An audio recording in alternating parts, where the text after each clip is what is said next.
तो सबसे आश्चर्यजनक घटना हुई वो है ममता बनर्जी के सीबीआई ऑफिस में जाना और वहां उन नेताओं को उनके पास से छुड़वाना। ये भारतीय राजनीति में क्या हो रहा है ये मुझे समझ में नहीं आ रहा।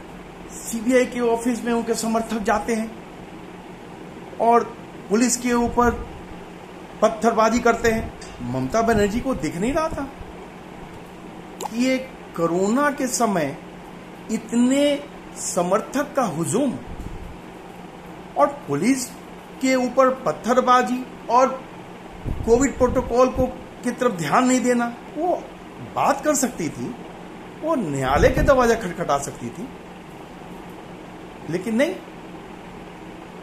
ये क्या कर रही है ममता बनर्जी?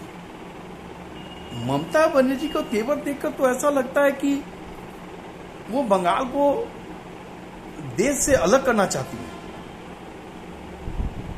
वो सिर्फ और सिर्फ अपनी ही जो पॉलिसी है वो बंगाल में लागू करना चाहती हैं। केंद्र से उनका कोई मतलब नहीं है, ऐसा दिख रहा है। नमस्कार। नाडा केस को लेकर कलकत्ता में जो कल हंगामा हुआ वो बहुत ही शर्मनाक है। सीबीआई ने टीएमसी के 4 नेताओं को नाडा स्टिंग ऑपरेशन के तहत दोषी पाया और उनके अगेंस्ट में चार्जशीट किया। बाद में निचली अदालत ने उनको जमानत दे दिया। फिर देर शाम सीबीआई हाईकोर्ट जाती है। हाईकोर्ट ने उनके जमानत को बुधवार तक के लिए इसके ऊपर रोक लगा दी। ठीक है, ये कानूनी प्रक्रिया हुआ, बट और आगे चलता भी रहेगा, जो होगा आने वाले समय बताएगा क्या होगा।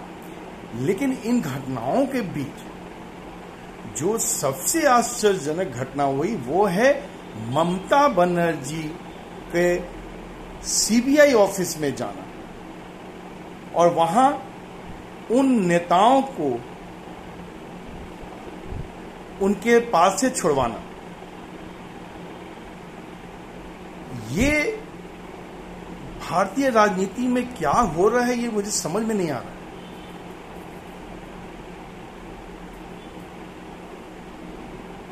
सीबीआई के ऑफिस में उनके समर्थक जाते हैं और पुलिस के ऊपर पत्थरबाजी करते हैं।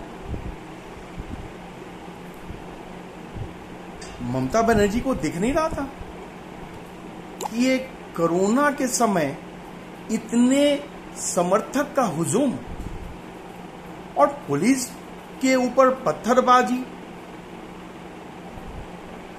और कोविड प्रोटोकॉल को की तरफ ध्यान नहीं देना। वो बात कर सकती थी, वो न्यायालय के दरवाजा खटखटा सकती थी, लेकिन नहीं। ये क्या कर रही है ममता बनर्जी और क्या हो रहा है भारतीय राजनीति में, ये सबको सोचने की जरूरत है।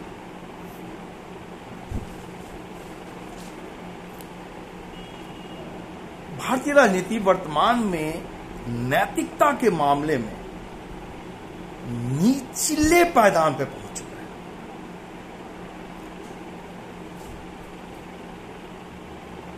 ममता बनर्जी को तेवर देखकर तो ऐसा लगता है कि वो बंगाल को देश से अलग करना चाहती है।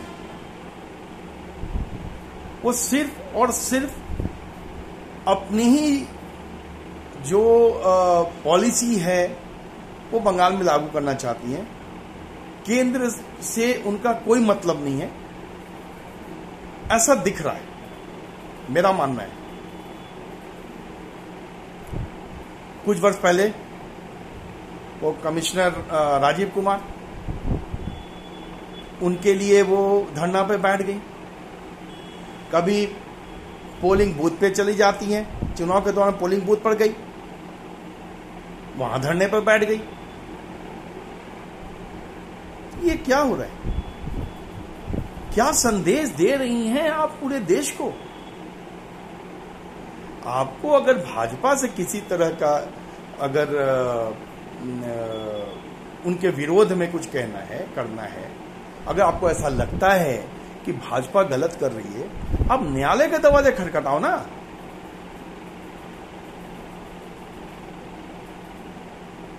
कोई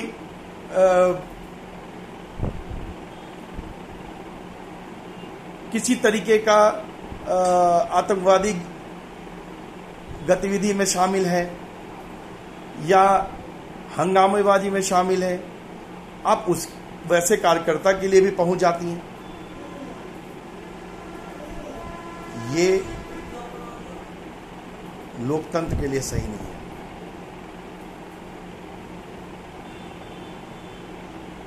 उनके मंत्रियों के द्वारा केंद्र सरकार के मंत्रियों को और राज्यपाल को गंदी गंदी गालियां देना, क्या यह शोभा देता है?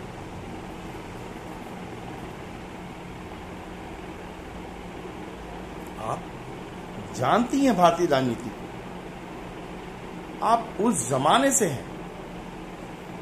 75 जयप्रकाश आंदोलन के समय से आप राजनीति को देख रही हैं। फिर आप इस तरीके का, केजरीवाल आए, उन्होंने इस तरह का करा तो लोगों ने यह माना कि चलो भाई ये नए नए राजनीति में आए। ये आप तो पुरानी नेता रह चुकी हैं।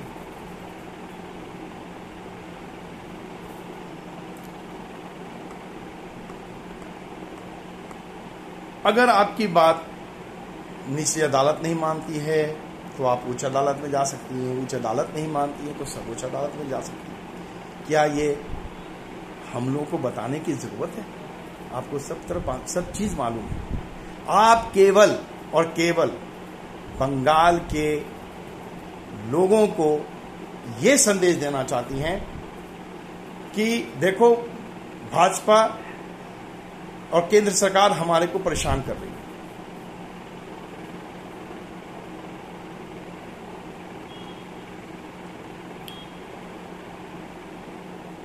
ममता दीदी को यह समझना पड़ेगा कि वो जो सोच रही हैं वैसा सामने वाला भी सोचे। ये तो संभव नहीं है। या जिस चीज को वो सही कह रही है वो वाकई में सही है और सामने वाला गलत कह रहा है, ये भी तो कौन तय करेगा? मैं आपको एक चीज समझाने की कोशिश करूंगा। अब जैसे ये 6 है, अब आप कहती हैं 6, और अगर इसको सामने वाला ऐसे देखे तो ये 1 9। तो कौन तय करेगा ये 6 है या 9? ये अदालतें तय करती हैं। आप अदालत में जाएं, अगर आपसी सहमति बन जाती है तो बहुत अच्छी बात है, अगर नहीं बनती है तो अदालत है। और ऐसा नहीं है कि अदालतें आपके अगेंस्ट में बोलेंगी। अगर आप ये कहती हैं तब तो फिर ना कोई लोकतंत्र का नाम ही नहीं बचा, कुछ भी ना संविधान बचा, ना अदालत बचा, कुछ भी नहीं रहा। मानना तो पड़ेगा ही ना आपको कहीं ना कहीं। ऐसा लगता है जैसे ममता बनर्जी केजरीवाल की राह पे निकल चली। जैसे केजरीवाल जब नए नए मुख्यमंत्री बने थे, धरने पर धरना, हर बात पे धरना, वही अब ममता बनर्जी कर रही हैं।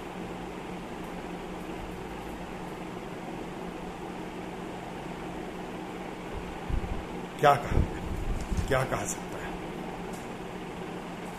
नेताओं को यह समझना होगा कि जनता नेताओं को अपना रोल मॉडल मानती है, उनकी तरह बिहेव करती है।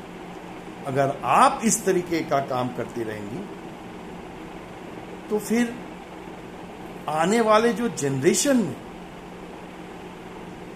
वो क्या सिखाएंगे, उन्हें क्या विरासत में जाएंगे? इसी तरीके से हंगामा, धरना, प्रदर्शन करो। अपनी बात को मनवाना है तो अदालत में जाके मनवाएं। अगर गलत हो रहा है तो अदालत में क्यों?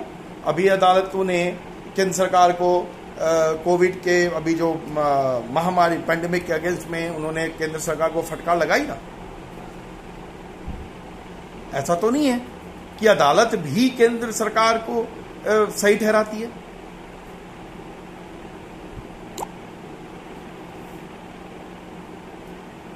अगर आपको नहीं रोका जाता है तो आने वाले समय में दूसरे राज्यों में भी शुरू हो जाएगा। फिर केंद्र सरकार और राज्य सरकार के दोनों के बीच में इतनी टकराहट शुरू हो जाएगी जो कि फिर क्या बचेगा देश में? संघीय ढांचा जो कहते हैं वो खत्म हो जाएगा।